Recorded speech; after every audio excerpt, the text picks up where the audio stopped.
देखो इस सवाल में क्या है कि एपी ज्ञात करे यदि उनके 7वां पद और 13वां पद क्रमशः दिया हुआ है। क्रमशः कहेगा तो रेगुलर, पहले 7वां है तो पहले ये होगा 7वां, और 13वां है तो ये होगा 64, 13वां पद, यानी कि दिया हुआ है, क्या दिया हुआ है हमारा कि 7वां पद यानी T7 बराबर हमारा दिया हुआ है 34, और टी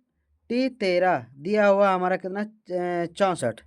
तो दिया हुआ और हमको एपी ज्ञात करे करा, क्या है एपी ज्ञात करे करा, तो चूंकि ऐसे बनाना है कि पहले हमको एपी ज्ञात करने के लिए ए और डी हमको चाहिए। एपी ज्ञात करने के लिए ए बराबर चाहिए और डी का मान चाहिए, उसके बाद हमको एपी प्राप्त हो जाता है। ए और डी इसी की सहायता से निकलेगा, जो दिया हुआ रहेगा उसी की सहायता से निकलेगा। तो इसमें देखो निकालता हूँ, तो पिछले सवाल में तो निकालूंगा। देखो चूंकि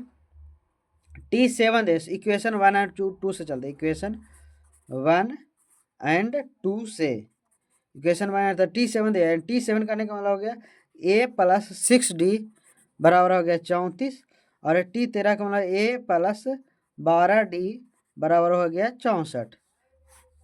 तो यहाँ पर अगर घटाते हैं तो ये वो काटना पड़ेगा, इक्वेशन बना रहा है तो माइनस हो जाएगा, ये कट गया तो हो जाएगा यहाँ पर 6d, 6d माइनस में हो जाएगा बराबर यहाँ पर 0, और यहाँ पर 6 में से 3 गया तो 3, क्या माइनस में हो जाएगा, तो 6 5 30, हमारा d बराबर आ जाएगा 5, माइनस से माइनस काटे d बराबर हमारा 5 आ गया। और d का मान इक्वेशन रख देते हैं, d का मान इक्वेशन 1 में या 2 में रख देते, d का मान लिख देते हैं ऐसे कि d का मान इक्वेशन 1 में रखने पर डी का मान इक्वेशन 1 में रख देता हूँ, इक्वेशन 1 है, या देखो ये इक्वेशन 1 इक्वेशन 2, तो इक्वेशन 1 में रख देते हैं। तो ए प्लस 6d, ये इक्वेशन 1 है बराबर 34,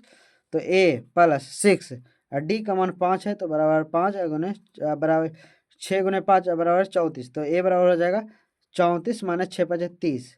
तो कितना हो जाएगा ए बराबर हमारा, ए बराबर आ जाएगा, ए बराबर हमारा आ गया कितना 4, ए बराबर हमारा कितना आ गया 4। तो ए और डी निकल गया, ए और डी हमको निकल गया, तो आता लिखे अभिष्ट एपी जो आता एपी बराबर हो जाएगा, एपी बराबर हो जाएगा ए प्लस डी, ए प्लस डी, फिर ए वन प्लस डी, A1, ये इस प्रकार से निकालना है, मैंने जोड़ते जाना है। जैसे ए हो गया, ए हमारा हो गया 4, तो ये पहला 4 हो गया, अब फिर 4 में डी जोड़ देते हैं, ए प्लस डी, तो ए 4 प्लस 3 कितना 4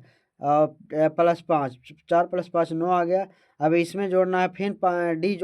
जोड़ते जाना है। जैसे ए में डी जोड़ ए हो गया, अब फिर ए में डी जोड़ दिए, अभी इसमें ए टू में डी जोड़ देते हैं, ए टू में डी जोड़ेंगे तो कितना हो जाएगा 9 प्लस कितना 5, 9 प्लस 5 कितना होगा 14, अब फिर डॉट डॉट 14 प्लस 5 कितना हो 19, अब फिर हो जाएगा 19 और 5 23, 19 और 5 कितना 19 और 5 24 हो जाएगा, डॉट डॉट डॉट इस प्रकार से आपको जाते रहेगा। तो यही एपी हमारा प्राप्त हो गया, क्या हो गया यही हमारा एपी, यही हमारा आंसर प्राप्त होता है। इस प्रकार से आपको बनाना है। मिलते हैं नेक्स्ट वीडियो में, ये आपका सवाल रहा।